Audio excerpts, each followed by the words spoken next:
Bismillahirrahmanirrahim. Allahumma ftah alaina hikmataka wanshur alaina min khazaini rahmatika ya arhamar rahimin. Rabbi shrah li sadri wa yassir li amri wahlul 'uqdatam min lisani yafqahu qawli.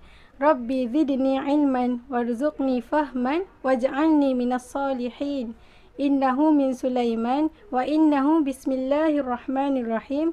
Inni ra'aitu ahada asyara kawkaban wasyamsa wal qamara ra'aituhum lis-sajidin. Jeff sedang bermain bola keranjang di luar rumah apabila ibu memanggilnya untuk minum petang. Dia pun bergegas memanggil adik perempuannya yang masih berada di dalam bilik. Jeff mendapati adiknya, Annie, kelihatan sedang bergembira di hadapan cermin sambil menggayakan baju baharunya. Annie seronok melihat imejnya pada cermin. Kita boleh melihat diri kita pada cermin kerana pantulan cahaya. Bagaimanakah cahaya boleh dipantulkan? Ia sama seperti keadaan Jeff yang bermain dengan bola keranjang. Bola itu melantun dari permukaan jalan. Perkara yang sama berlaku kepada cahaya.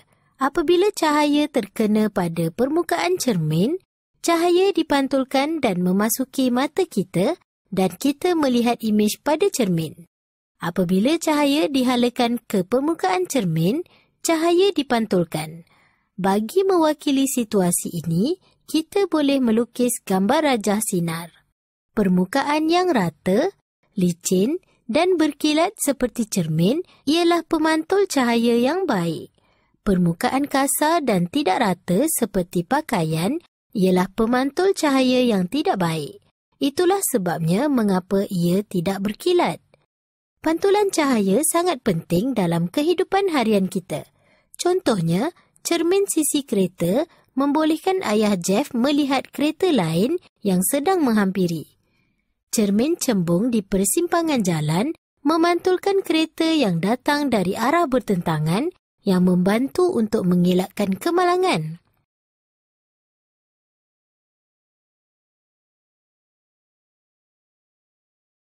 Hai, Assalamualaikum.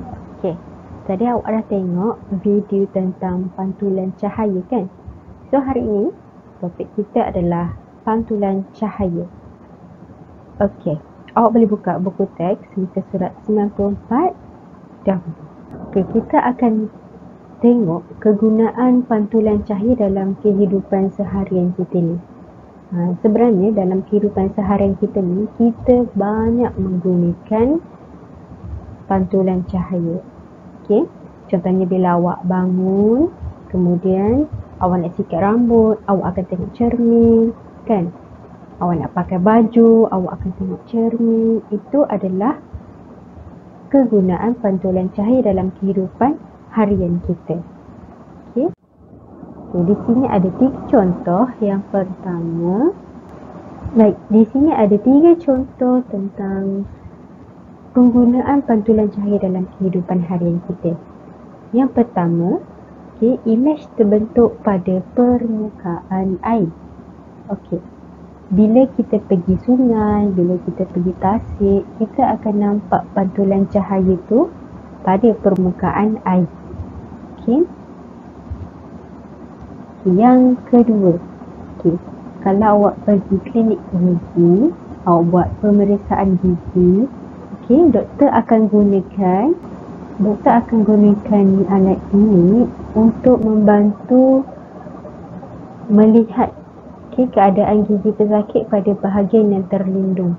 Kadang bila kita nak buat pemeriksaan gigi, bila kita tak pakai alat ini, kita tak akan dapat melihat doktor, tidak akan dapat melihat bahagian yang terlindung. Jadi cermin pada alat ini membantu doktor. Kemudian awak pergi Tesco, awak pergi Giant, awak akan nampak permukaan lantai perjubin ni. Awak akan nampak imej yang terbentuk. Contohnya bila awak berdiri pada jubin tersebut, bila awak tengok ke bawah, awak akan nampak diri awak. Awak akan nampak imej awak pada jubin. lantai tersebut. Okey, ataupun barang ke. Kalau dekat sini, awak nampak tak ada image yang terbentuk di lantai jubing ni? Nampak kan? Ini adalah contoh kehidupan harian kita. Contoh lain, okay, bila awak masuk lift, okay, awak akan nampak image awak di dalam lift ataupun di pintu lift, kan? Banyak lagi sebenarnya contoh-contoh pantulan cahaya dalam kehidupan harian kita. Okay, nak tahu satu perkara. Okay. Bila malam kita akan nampak bulan, kan? Dan ada sebahagian kita anggap bulan itu adalah sumber cahaya. Sebenarnya bulan bukan sumber cahaya. Baru tahu ke dah tahu? Bulan ni bukan sumber cahaya. Bulan kelihatan bercahaya pada waktu malam disebabkan bulan memantul cahaya matahari ke bumi. Okey, ini matahari, ini bulan dan ini adalah bumi. Bila waktu malam, okey, berlaku pergerakan pada paksi bumi, kan? Okey, jadi cahaya daripada matahari ini dipantul ke bulan dan bulan memantul kembali cahaya pada bumi. Sebab itulah kita nampak bercahaya. Hakikat itu adalah pantulan yang berlaku. Subhanallah, ini adalah satu kejadian Allah.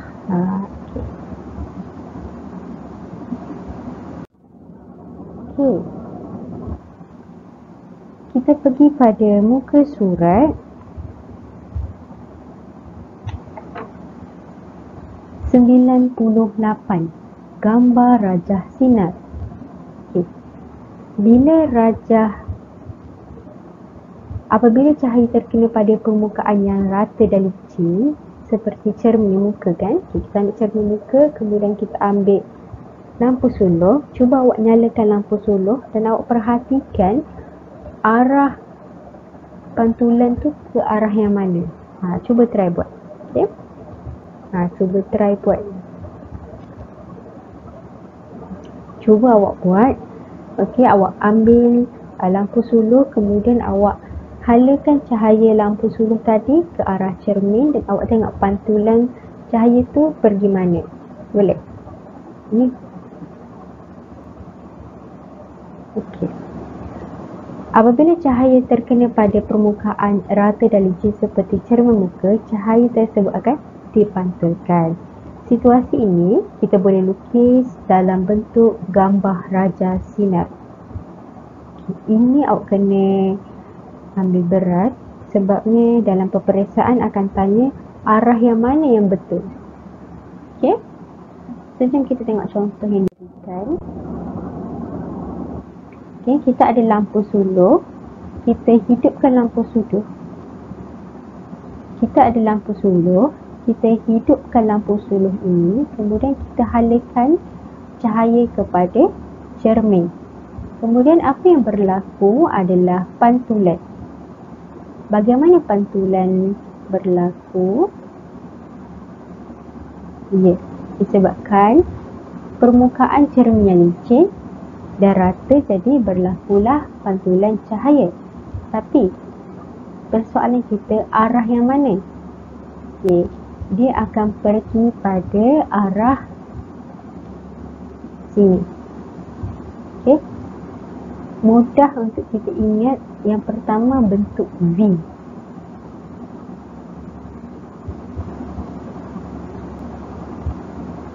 Yang pertama adalah bentuk V. Atau cuba awak buat paste. Okay, awak buat nombor 2 paste. Kemudian awak tengok lengkuk di jari awak ni yang berbentuk V, kan? Okey, ini adalah bagaimana rajah sinar pada pantulan. Okey, dia tak boleh pergi ke sini. Dia tak boleh pergi ke sini ataupun patah balik, tak. Bila permukaan itu rata, contoh macam cermin ni, dia akan bentukkan pantulan